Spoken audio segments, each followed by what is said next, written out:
سنو اللہ نے میرے ایک ایک قدم کے بدلے ایک ایک نہیں بلکہ 10,000 جن پر جہنم واجب ہو چکی تھی اس کو جہنم سے اللہ نے آزادی عطا کر دی ہے۔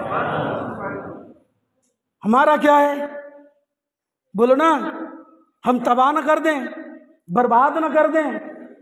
قرآن کی باتیں تو شان گھٹ نہیں جاتی، وہ چھوٹا نہیں ہو جاتا۔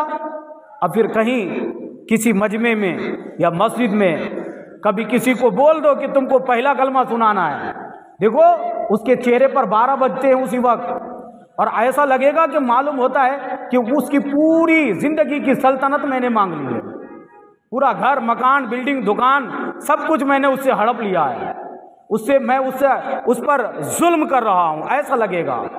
اگر پوچھ لو تو کہنے نہیں ہم آپ کا کام بولنا ہے، ہم پڑھے نہ پڑھیں، ارے یہ تیور ہے، یہ پوچھنے کا طریقہ ہے، ایسا پوچھا جاتا ہے، ایسا بولا جاتا ہے، یہ طنز ہے، یہ طعنہ ہے۔ افسوس نہیں ہوتا؟ اب جب کچھ لوگ اب کیا کریں گے، نہانا ہوگا تو کیا کریں گے، نہا دھو کر کے باہر بیٹھے رہیں گے گھنٹوں 2 گھنٹہ 4 گھنٹہ باہر، لیفٹ رائٹ۔ ایک موبائل ہے ملٹی میڈیا موبائل، اس موبائل نے تو تباہ کر دیا قوم کو، اس موبائل نے ہی برباد کر دیا۔ وہ موبائل لے کر کے بیٹھا ہے گھنٹوں، جا کے دیکھو باہر سڑکوں پر شاہراہ پر وہ جا کے بیٹھا ہوگا، اور وہ اسکرین موبائل کی اسکرین پر انگلیاں رکھ کر کے انگلیاں تھک جاتی ہے، مگر اس کی آنکھیں نہیں تھکتی، اس کی طبیعت نہیں تھکتی، اس کا دل نہیں بھرتا۔ یہ دستور ہے ہمارا، اور پھر بولتے ہیں کہ ہم پر مصیبت آ رہی ہے، کاروبار نہیں چل رہا۔ کیوں چلے گا بھائی؟ کاہے چلے گا؟ کیوں چلے گا؟ تم اللہ کے قانون کو ٹھکراؤ گے، پھر بولو گے ہم پر مصیبت ہے، تو پھر مصیبت کو تم نے بلایا ہے تو آئیں گی نا، پھر گھبرانے کی کون سی بات ہے؟ پھر تم تیار ہو جاؤ، دنیا میں مصائب جو آنا ہے وہ طے گئے، دنیا میں بھی آنی ہے، اور دنیا سے جانے کے بعد آخرت میں جاؤ گے وہاں بھی مصائب تم پر آنے ہیں۔ بھلائی اسی میں ہے، راستہ ایک ہی ہے، وہ راستہ ہے صدق دل سے توبہ کر کے سیدھے راستے پر کھڑا ہو جانا، سیدھے راستے پر چلنے کی ضرورت ہے۔ ایک آدمی ہے، دھوبی تھا، وہ ایک جانور کو لے کر کے، ایک گدھا لے کر کے چلا جا رہا تھا، بڑا کمزور لاغر ناتواں جانور تھا، اس کو لے کر چلنا شروع کر دیا۔ چند قدم بڑھا تو بادشاہ کی نظر پڑی، بادشاہ کے دربار کے قریب سے گزر رہا تھا، نظر پڑی اس سے، اس دھوبی سے۔ بادشاہ نے کہا کہ یہ جانور لاغر کمزور جانور کو لے کر تم کہاں جا رہے ہو؟ دھوبی نے بولا کہ اسے بیچنا ہے۔ کہا اچھا بیچنے جا رہے ہو؟ کمزور کیوں ہے؟ اس کے اندر جو بے بسی ہے، یہ اس کے اندر طاقت نہیں ہے، یہ ایسا کیوں ہے؟ تو دھوبی نے بادشاہ سے بولا کہ بادشاہ سلامت، آپ کو نہیں معلوم، اس گدھے کے اندر نا بڑا خوبی ہے۔ کہا کیا خوبی ہے اس میں؟ کہا جو گدھے کے اندر بیٹھتا ہے تو اس گدھے کی خوبی یہ ہے کہ جو اس کے پیٹھ پر بیٹھے گا تو یہیں سے اس کو خانہ کعبہ نظر آتا ہے، مدینہ شریف نظر آتا ہے، خانہ کعبہ کی زیارت کر لیتا ہے گدھے کے اندر، گدھے کے اوپر بیٹھ کر کے۔ تو بادشاہ نے کہا ایسی بات ہے؟ تو اگر ایسی بات اس کے اندر ہے تو یہ گدھا میں خریدوں گا، ایسا چمتکاری گدھا ہے تو پھر اس گدھے کو میں خریدوں گا۔ بادشاہ نے وزیر سے کہا کہ وزیر ذرا بیٹھ کے دیکھو تو، چیک کرو تو صحیح میں دکھائی دیتا ہے کہ نہیں، گدھے کے اوپر بیٹھ کے تو دیکھو، چیک کرو ایک بار، حقیقت میں دکھائی دیتا ہی یا نہیں دکھائی دیتا۔ جب وزیر بیٹھنا چاہا تو دھوبی نے کہا ٹھہرو ذرا۔ تو کہا کیا ہو گیا؟ چیک کرنا ہے نا؟ تو کہا ٹھہرو نا پھر تم چیک کرنا۔ کہا بولو کیا بات ہے؟ تو اس نے دھوبی نے بولا کہ اس گدھے کے اندر، گدھے کے اوپر بیٹھ کے وہی خانہ کعبہ کی زیارت کر پاتا ہے جو کبھی جھوٹ نہیں بولا ہے، جو کبھی ظلم نہیں کیا ہے، جو کبھی چغل خوری نہیں کی ہے، غیبت نہیں کی ہے، وہی دیکھ سکے گا، سب کوئی نہیں دیکھ سکتا۔ وزیر کہا ٹھیک ہے۔ بادشاہ کا حکم ہوا کہ تم بیٹھو، دیکھو دکھائی دے رہا یا نہیں دے رہا۔ وزیر بیٹھا گدھے پر، وہ دائیں دیکھا، بائیں دیکھا، اوپر دیکھا، نیچے دیکھا، چاروں طرف گھوم گھوم کے دیکھا، پر خانہ کعبہ نظر نہیں آنے لگا، نظر نہیں آیا۔ تو بادشاہ نے پوچھا کہ کیا بات ہے، تم نے دیکھا یا نہیں؟ اب وزیر ہے، گھبرا گیا کہ اگر بولتا کہ میں نہیں دیکھا تو گدھے کے مالک نے پہلے ہی بول دیا تھا کہ جو جھوٹا ہوگا اس کو خانہ کعبہ دکھائی نہیں دے گا۔ تو پھر اب وہ گھبرانے لگا کہ کہیں ایسا نہ ہو میرے راز کھل جائیں گے۔ اب حقیقت میں تو ہوں میں جھوٹا، ہوں تو میں جھوٹا، لیکن یہاں تو بات میری کھل جائے گی، راز کھل جائے گا، راز کھل جائے گا، معلوم پڑ جائے گا، میں رسوا ہو جاؤں گا، تو پھر میں کیوں نہ جھوٹ بولوں۔ پھر وہ جھوٹ بولنے لگا۔ بادشاہ نے پوچھا دکھائی دے رہا ہے؟ کہا ہاں ہاں مجھے دکھائی دے رہا ہے، میں نے وہ دیکھا جو کسی کی آنکھ نے نہیں دیکھا۔ بادشاہ نے کہا ٹھہرو ذرا، تم اترو میں بیٹھتا ہوں، میں بھی تو دیکھوں نا، میں بھی بیٹھ کے دیکھ لوں خانہ کعبہ کو، مدینہ شریف کو، خانہ کعبہ شریف کو یہیں بیٹھ کر گدھے پر دیکھ لوں گا۔ تو کہنے لگے ٹھیک ہے۔ وزیر اترا، بادشاہ جا کے بیٹھا۔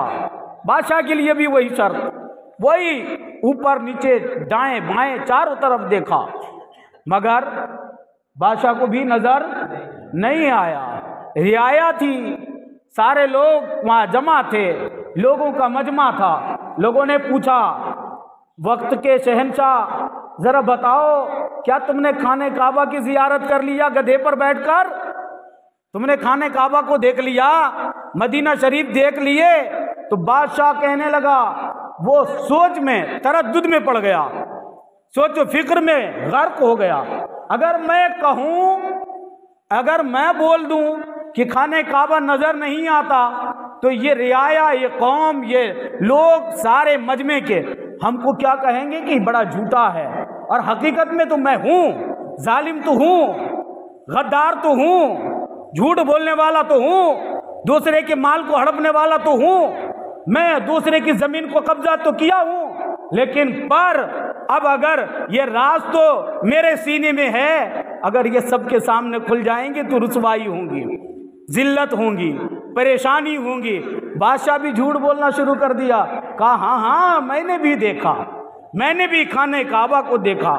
ویسے ہی آج ہماری کمیونٹی کے جو لوگ ہیں، ہمارے لوگ ہیں، ہمارے نوجوان ہیں، ہمارے بچے ہیں، بوڑھے ہیں، اسی معیار کے ہو گئے، وہ گدھے کی مثل ہو گئے۔ وہ گدھے پر بیٹھ کر خانہ کعبہ دیکھنا چاہتا ہے، وہ چمتکاری چیز کو دیکھنا چاہتا ہے، وہ سمجھ جاتا ہے، وہ سمجھتا ہے کہ بغیر محنت کیے، بغیر کچھ کیے علاؤ الدین کا چراغ ہاتھ لگ جائے، راتوں رات میں غنی بن جاؤں، امیر بن جاؤں، نماز پڑھنا ہونا متقین میں میرا شمار ہو جائے، پرہیزگاروں کے صف میں کھڑا ہو جاؤں۔ ایک وقت کی نماز پڑھنا نصیب نہیں ہوتا، ایک وقت کی قرآن کی تلاوت نہیں کر سکتے۔ آنکھیں ہیں، صبح ہوتی ہے 11 بجے 10 بجے دن کو اٹھتے ہیں، 10 بجے دن کو آنکھیں کھلتی گئے، وہ غافل چرندے پرندے سب اٹھ جاتے ہیں، لیکن یہ غافل پڑے سوئے رہتے ہیں۔ اس کو ٹھنڈی لگتی ہے، یہ نرم نرم بستر، گرم گرم بستر میں ہمیں آرام کرنا ہے، آنکھیں نہیں کھلتی۔ ہمیں اللہ کی طرف سے بلاوا بھی آتا ہے، پکارے جاتے ہیں، بلائے جاتے ہیں، نہیں ہمیں آنا کہاں ہے۔ ہم تو جمعہ کے دن بھی آتے ہیں تو بڑی تکلیف سے، اور جمعہ کے دن بھی آ کر کے یہ دوسروں پر احسان جتاتے ہیں۔ ہم احسان لوگوں کو بتلانا مقصود ہوتا ہے، بازاروں سے گزرے نا تو ایسے ایسے پاکھنڈی قسم کے آدمی ملتے ہیں، ایسے ایسے بالکل غلاظت سے بھری پوری زندگی. اب وہ بولتا ہے کہ آپ نے مجھے دیکھا تھا میں جمعہ کی نماز پڑھنے کو گیا تھا. آپ کو معلوم ہے میں نماز بھی پڑھ لیتا ہوں. اللہ اکبر. ایک وقت کی نماز پڑھ کے لوگوں کو بتلانا چاہتے ہو, لوگوں کو دکھلانا چاہتے ہو. اگر تم نے ایک وقت کی یا 5 وقت کی تہجد کی بھی پڑھتا ہے تو کسی پر احسان نہیں کرتا, کسی پر احسان نہیں ہے. دکھاؤ مت, ریاکاری نہیں ہے. دکھاوا اگر تم نے کیا تو جو تم نے کیا ایسے تو کرنا ہی نہیں ہوتا. کبھی کدھار ہو گیا تو آ جاتے, کبھی نہیں تو ایسے بھی آنا ممکن نہیں, محال ہو جاتا. جمعہ کو آتے, جمعہ کی نماز پڑھنے کے لیے فقط. اور افسوس ہے, اور کیا ہو سکتا ہے. ایک وقت کی نماز پڑھی کمال ہو گیا, 4 وقت کی نماز, مغرب کی نماز پڑھ لی, کہنے لگا واہ کیا بات ہے, ہم نے نماز بھی پڑھی ہے. کیا ہوگا ایک وقت کی نماز پڑھنے سے؟ میں یہ نہیں کہتا کہ تم نماز نہ پڑھو, نماز کی تو بالکل پابندی کرنا ہے تمہیں,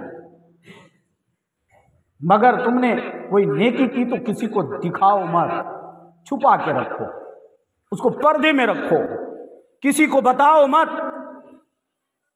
اگر تم نے بتایا, کیا بھی اور کرنے کے بعد لوگوں کو بتایا تو وہ تمہارا کوئی فائدہ دینے والی وہ چیز, وہ نماز, وہ روزہ, وہ ارکان اسلام جو تم نے ادا کیے وہ تمہیں کوئی فائدہ دینے والا نہیں ہے. افسوس ہوگا, کفے دست ملو گے, کہو گے کہ ہم نے نماز پڑھی, روزہ رکھا, ہمیں اس کا بدلہ کہاں ملا؟ نہیں, قیامت کے دن اللہ فرمائے گا, اللہ رب العزت فرمائے گا کہ میرے فرشتوں, اس نے لوگوں کو دکھانے کے لیے نماز پڑھی تھی, لوگوں کو دکھانا مقصود تھا اسے, لوگوں سے داد تحسین, لوگوں سے تعریف کروانا چاہتا تھا. اس کے اعمال کا بدلہ اس کو دنیا ہی میں مل چکا ہے. اب اس کے منہ پر وہ نماز, وہ روزہ, جو نیکیاں کی اس کے منہ پر مار دو, دوبارہ مار دی جائے. ہم نے کیا کیا؟ سب بیکار. عجیب حال ہے ہماری کیفیت الگ ہو گئی, ہمارا دستور بدل گیا. آج کل تو یہ بھی معاملہ ہو گیا, بڑا تیزی کے ساتھ چل رہا ہے. اگر 10 روپے ہم نے کما کر کے, محنت کر کے 2-4 کروڑ یا 1-8 لاکھ روپے کما لیے تو پھر نیچے والے جو آدمی نا اس کو گنتے ہی نہیں. یہ ہے ہی کیا میرے آگے, یہ تو میرے جوتیوں کی ٹھوکر کی بات ہے, اس کو جوتیوں سے اڑا دے. اس کی انسلٹ, اس کی توہین, اس کی تذلیل, سرے بازار اس کی بے عزتی. اگر پیسے آ گئے 10 روپے, 2 پیسے آ گئے, میں یہ نہیں کہتا تم پیسے مت حاصل کرو, میں یہ نہیں کہتا کہ تم محنت مشقت سے پیسے مت کماؤ, لیکن یاد رکھنا تم نے پیسے کما لیے محنت مشقت کر کے, تم نے 100 روپے کمایا تو کیا مطلب 100 روپے تم نے کمائے تو وہ تمہارا ہی ہے, وہ اس کا مالک تم ہی ہو؟ نہیں, کبھی نہیں. اس کا مالک صرف تم نہیں ہو. اس پیسے میں, اس 100 روپے میں 2.5 روپے کسی کا بھی گئے, کسی یتیم کا بھی گئے, کسی مجبور کا بھی گئے, کسی بیوہ کا بھی ہے. اگر تم نے اس 100 روپے تم نے محنت کر کے کمانے کے بعد 2.5 روپے اس 100 روپے سے نکال کر کے نہیں دیا تو پھر تم نے قہر خدابندی کو دعوت دے دی, مصائب کو تم نے بلایا, پریشانی کو بلا لیا اپنے گھر, اور پھر وہ پریشانی میں الجھتا جوجھتا ہوا پوری زندگی اس کی کٹ جائے گی. وہ بولے گا کہ میرے کمائی میں برکت نہیں آتی, بالکل نہیں آئے گی, چونکہ وہ 2.5 روپے کسی یتیم کا بھی حق ہے. اس 100 روپے میں 2.5 روپے نکال کے کسی یتیم, بیوہ, مجبور کو بھی دو. اگر تم نے نہیں دیا تو قہر خداوندی کو تم نے دعوت دے دی. ابھی تو ہمارا معاملہ بگڑ گیا نا. اب اگر ہمارے محلے میں کوئی پڑوسی ہو, مجبور ہو, تو اس کی اہمیت نہیں ہوتی۔ اگر وہ اچھی بات بھی بولے، سچی بات بھی بولے، لوگوں کو بولے کہ نہیں نہیں یہ غلط ہے، یہ صحیح بات نہیں ہے، تو لوگ کہیں گے نہیں، ارے تم کو تو عقل نہیں، تم کو بولنے کی تمیز نہیں، تم کو بولنا نہیں جاتا، تمہیں بولنا نہیں آتا۔ ہم اس کو ڈانٹ دیتے ہیں اور اس کو دھتکار کے بھگاتے ہیں۔ کیوں؟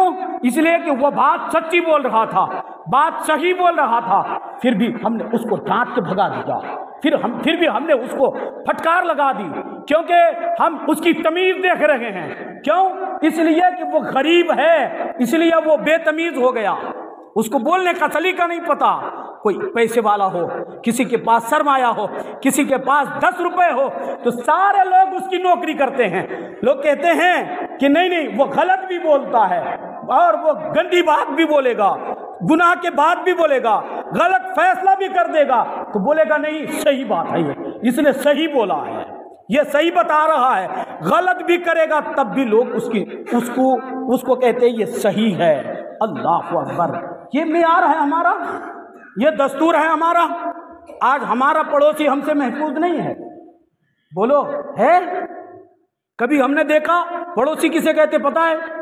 40 گھر اتر، 40 گھر دکھن، 40 گھر پچھم، 40 گھر پورب۔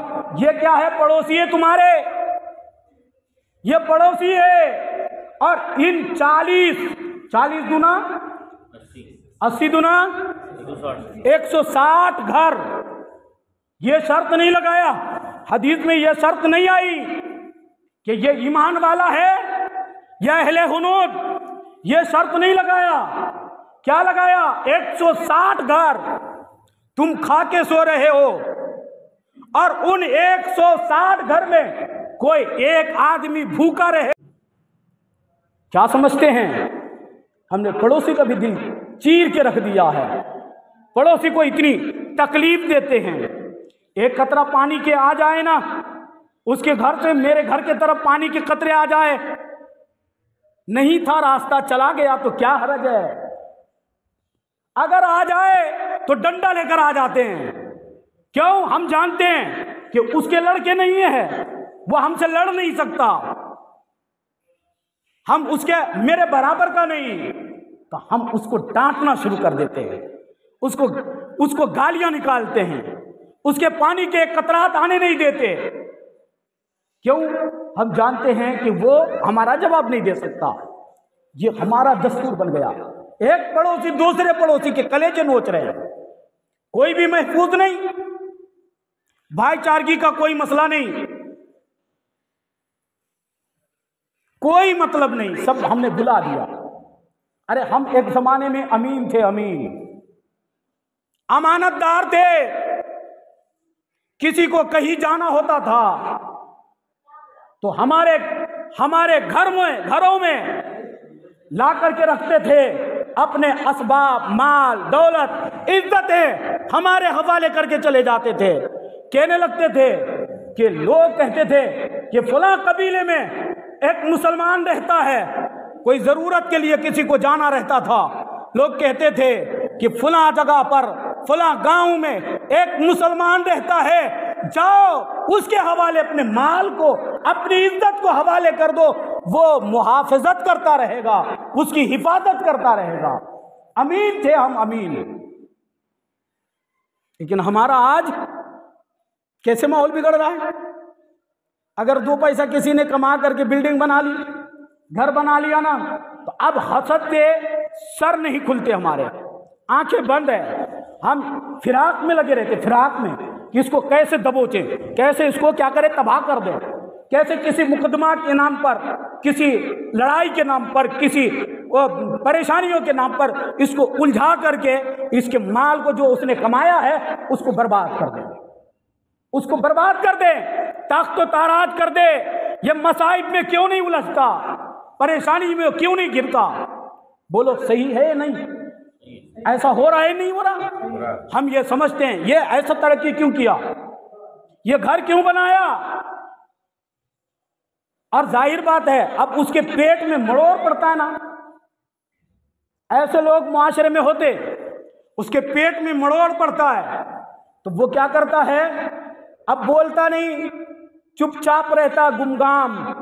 چائے کی دکان میں جائیں گے نا تو بولے گا کہ تم کو معلوم، ارے اس نے گھر بنا لیا، 20 لاکھ لگا ہوگا، کہاں سے آیا اتنے پیسے اس کے پاس؟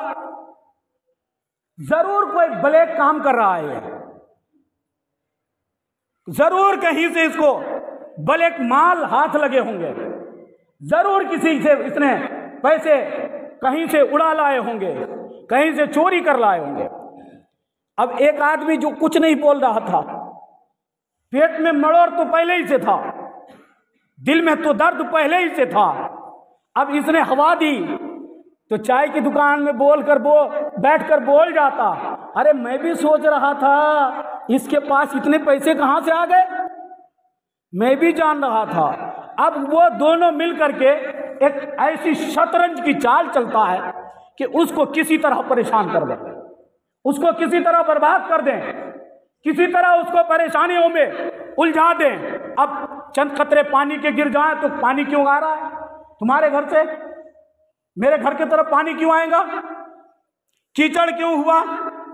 اگر مان لو کھانا جو ہوتا ہے وہ کھانا اگر بچ گیا، اگر وہاں ڈالے، پہلے ڈالتا تھا کچھ نہیں ہوا، لیکن جب سے اس نے گھر بنا لیے تو بولتا ہے کہ تم یہاں کھانا کیوں ڈالتے، تمہارے جانور میرے گھر کو آتے، وہ مرغا مرغی وہ ہمارے گھر کو آتے، تم اپنے اس کو کنٹرول کرو، حفاظت کرو، نہیں تو اتنے لاٹھی ماروں گا تمہارا دماغ خراب ہو جائے گا۔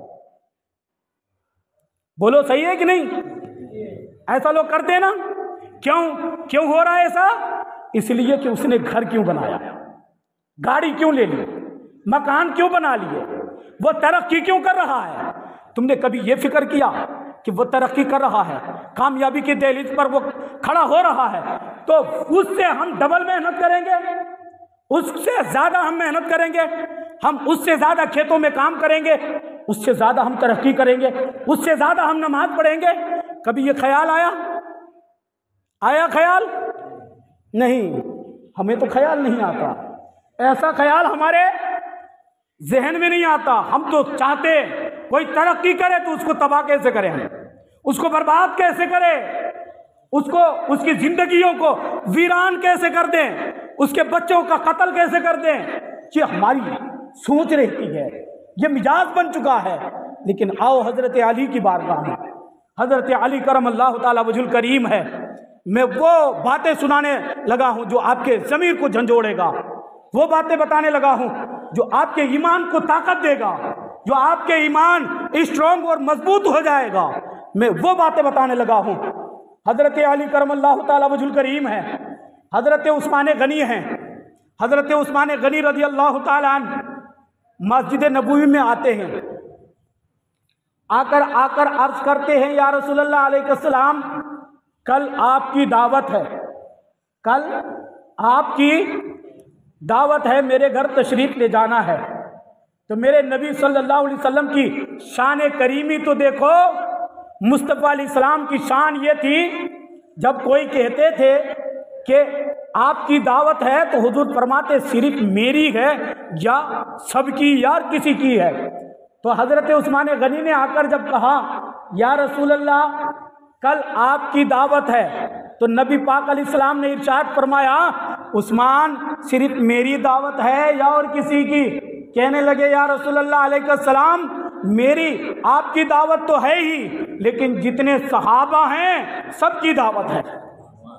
کل دوپہر کو ظہر کی نماز پڑھنا ہے، ظہر کی نماز پڑھنے کے بعد آپ کی قیادت میں یا رسول اللہ تمام صحابہ کرام اور آپ میرے گھر تشریف لائیں گے۔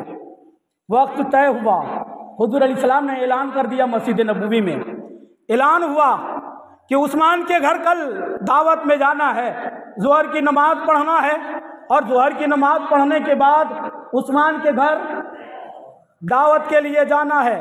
عثمان غنی بھی آئے دوسرے دن، ظہر کی نماز ادا کی گئی، نماز پڑھی گئی، نماز پڑھنے کے بعد حضور علیہ الصلوۃ والتسلیم اور صحابہ کرام کی جرمت ہے، نبی پاک علیہ السلام آگے آگے تشریف لے جا رہے ہیں، آگے آگے مصطفیٰ جا رہے ہیں، اور پیچھے پیچھے صحابہ کرام جا رہے ہیں۔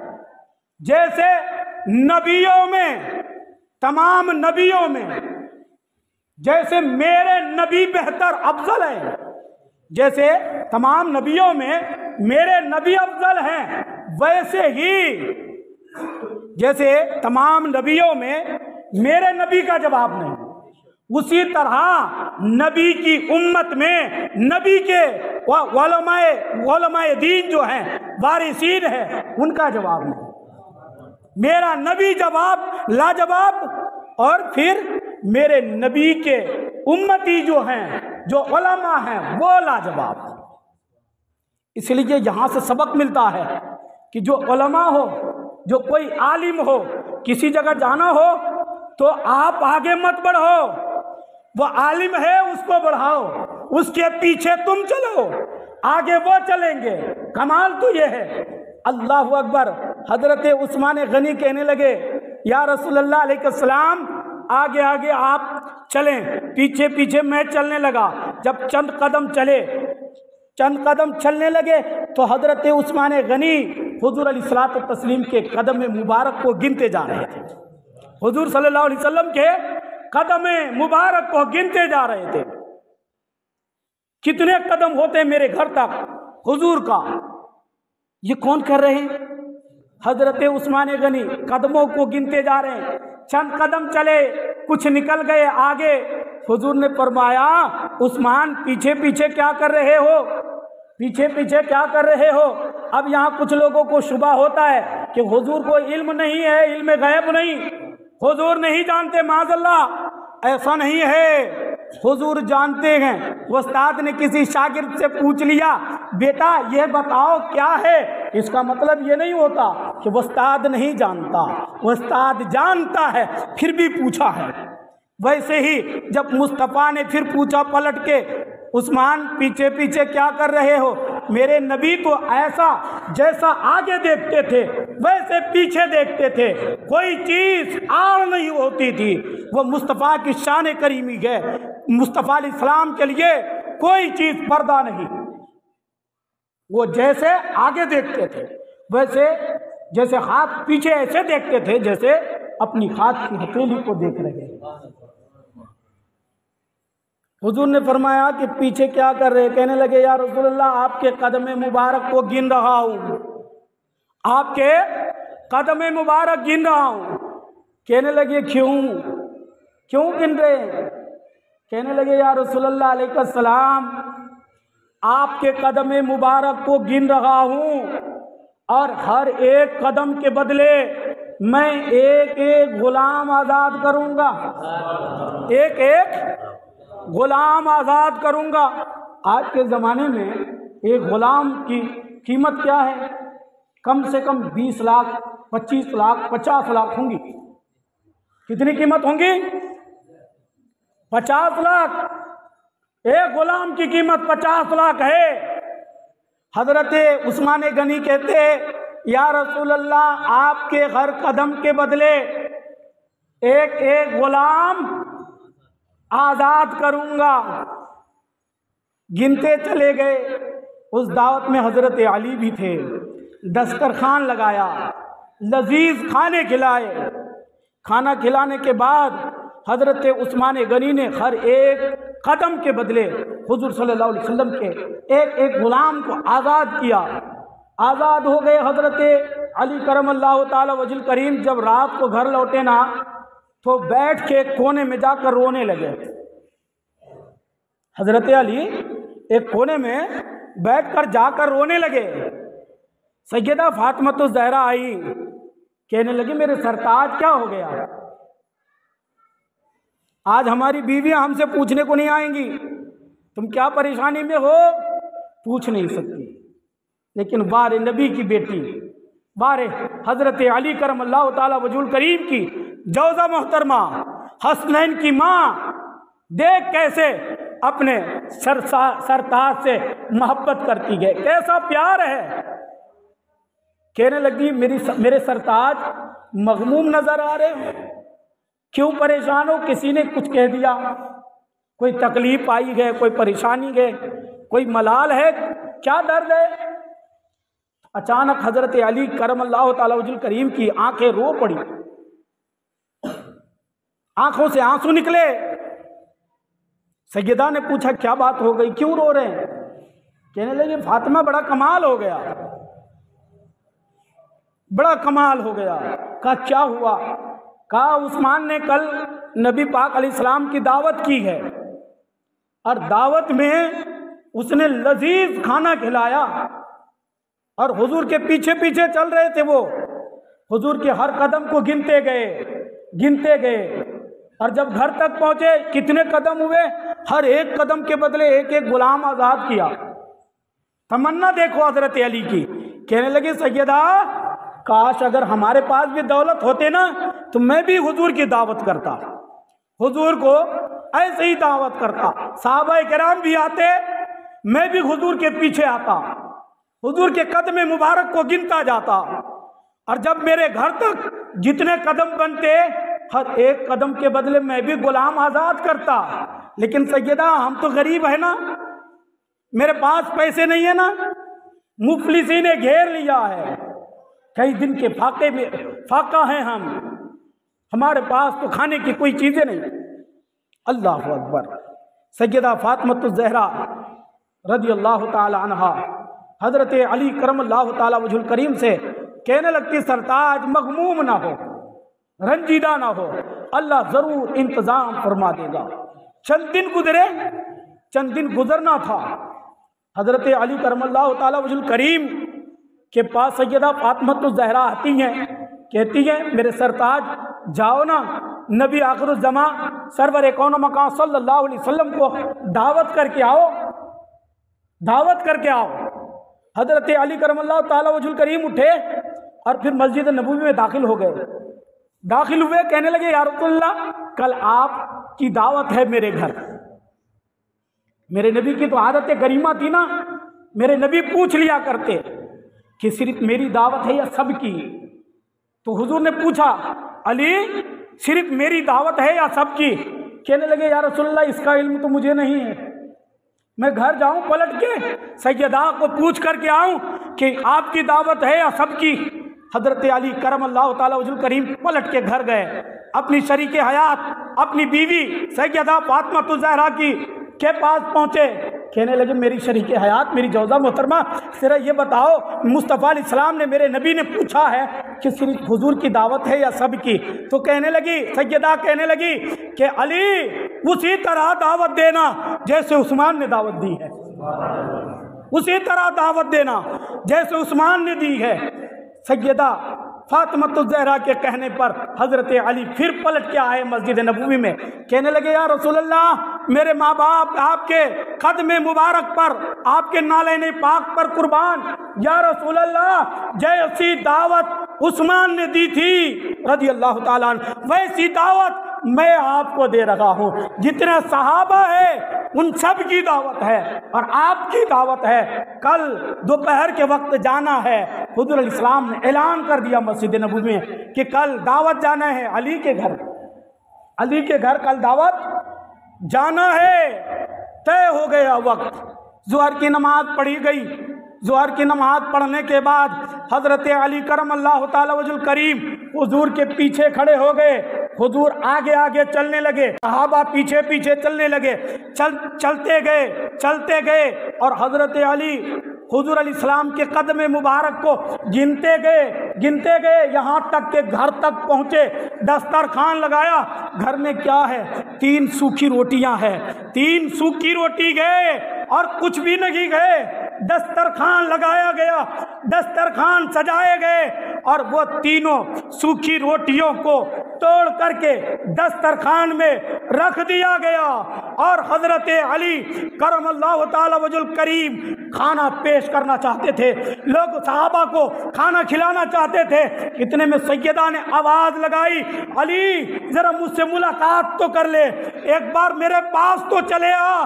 حضرت علی کرم اللہ تعالی وجہ الکریم سیدہ کی بارگاہ میں پہنچتے ہیں، کہتے ہیں اے سیدہ کیا بات ہے، کیا کہنا چاہتی ہیں؟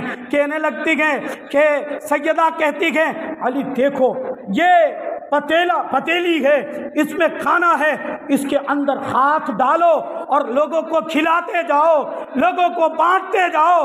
حضرت علی کرم اللہ تعالیٰ وجہ الکریم نے جب اس پتیلی کے اندر سے ڈھکن ہٹایا، حضرت علی خود بیان کرتے ہیں کہ میری ناک نے ایسی خوشبو کبھی نہ سونگھی تھی، ایسا خوشبودار کھانا تھا، میں نے ہاتھ ڈالا، نکالا، 1500 صحابہ کو میں نے نکالتے رہا، کھلاتے رہا۔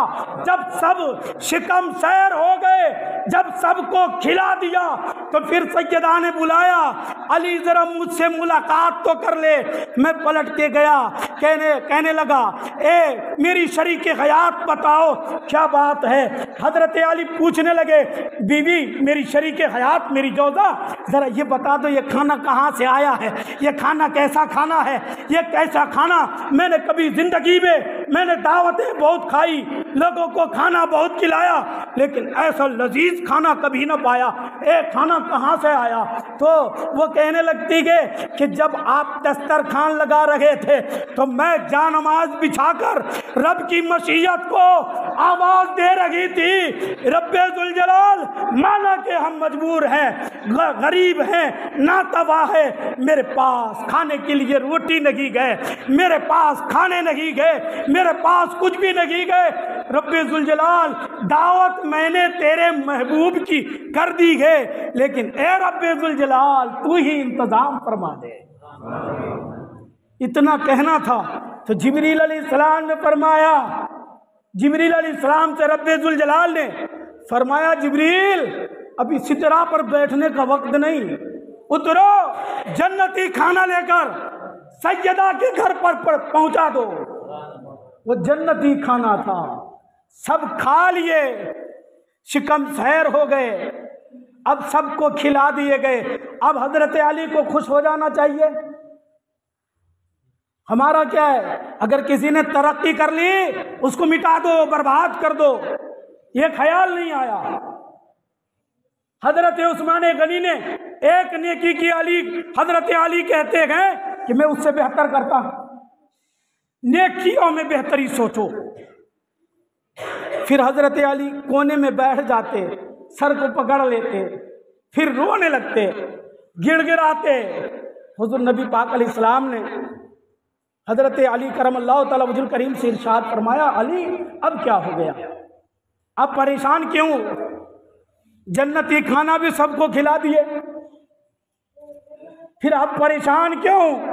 کہنے لگے، یا رسول اللہ علیہ السلام، عثمان نے آپ کے ہر ایک قدم کے بدلے ایک ایک غلام آزاد کیا تھا، لیکن میں غریب ہوں نا، مفلس ہوں نا یا رسول اللہ، آپ کے ہر قدم کے بدلے ایک ایک غلام آزاد نہیں کر سکتا، اس لیے رو رہا۔ پھر حضرت سیدہ نے بلایا، علی میرے پاس آ جا۔ آپ جاتے ہیں، کہتے ہیں کیا بات ہے؟ کہا رو کیوں رہے؟ کہا غلام آزاد کرنے کی وسعت نہیں۔ کہا سیدہ نے کہ ٹھیک ہے، اللہ اس کا بھی انتظام فرما دے گا۔ سیدہ جانماز بچھائی، رب کے حضور سجدے میں گئی، سر کو جھکایا، اپنے آنچل کو پساری، رب کی مشیت کو بلائی کہ اے رب ذوالجلال، مانا کہ ہم غریب ہیں، مجبور ہیں، ناتواں ہیں، کمزور ہیں، لیکن اے رب ذوالجلال ہم تو غلام آزاد نہیں کر سکتے، لیکن اے رب ذوالجلال میرے بابا کی امتی جو جہنم میں ہوں گے ان سب کو آزاد فرما دے۔ اتنا دعا کرنا تھا، اتنا دعا کرنا تھا۔ نبی پاک علیہ السلام کی بارگاہ میں جبریل علیہ السلام آتے، کہتے میرے محبوب سے، میرے آقا سے فرماتے، جبریل علیہ السلام عرض کرتے، یا رسول اللہ اپنی بیٹی کو آپ کہہ دیں کہ وہ اپنے ہاتھوں کو چہرے پر واپس لوٹا لیں، دعا کرنا بند کر دیں، اور دوسری بات علی کو رونا بند کرنے کے لیے کہیں، آپ رونا چھوڑ دیں۔ اور پھر حضور علیہ السلام کی آنکھیں استوار ہوتی گئے۔ مصطفیٰ فرماتے، میری بیٹی، میرے داماد علی سنو، اللہ نے میرے ایک ایک قدم کے بدلے ایک ایک نہیں بلکہ 10,000 جن پر جہنم واجب ہو چکی تھی اس کو جہنم سے اللہ نے آزادی عطا کر دی ہے۔ ہمارا کیا ہے؟ بولو نا، ہم تباہ نہ کر دیں، برباد نہ کر دیں، یہ تصور رہتا۔ اب ہمیں یہ توفیق نہیں ہوتی کہ فلاں صاحب نے 100 روپے دین کے نام پر دیا تو ہم 200 دیں گے، ایسا ہو سکتا ہے؟ نہیں، ہم نہیں دیکھ سکتے، یہ نہیں کر سکتے۔ ہم دکھاتے وہاں ہیں جہاں ضرورت نہیں، وہاں ہم کرتے ہیں۔ میری بہنیں، چونکہ عورت کا بڑا مقام ہے، سیدہ کی کنیز بن جاؤ، سیدہ فاطمہ الزہرا کی کنیز بن جاؤ، ان کی خاتمہ بن جاؤ، ان کی نوکرانی بن جاؤ۔ جب تیرا شوہر بے روزگار ہو، کام نہیں لگ رہے، پریشانیوں میں الجھا ہو، مصائب آ چکے ہیں، تو میری بہنیں جانماز بچھا کر تیرا شوہر نکلے گا راستوں سے، بازاروں سے، گلیوں سے، اور جب تو سر کو جھکا کر رب کی مشیت کو پکارے گی نا تو اللہ تیرے لیے سارے جو مشکلوں والے راستے تھے وہ سارے راستوں کو حل کر دے گا، آسان کر دے گا۔ تم دعائیں کرتے رہو، لیکن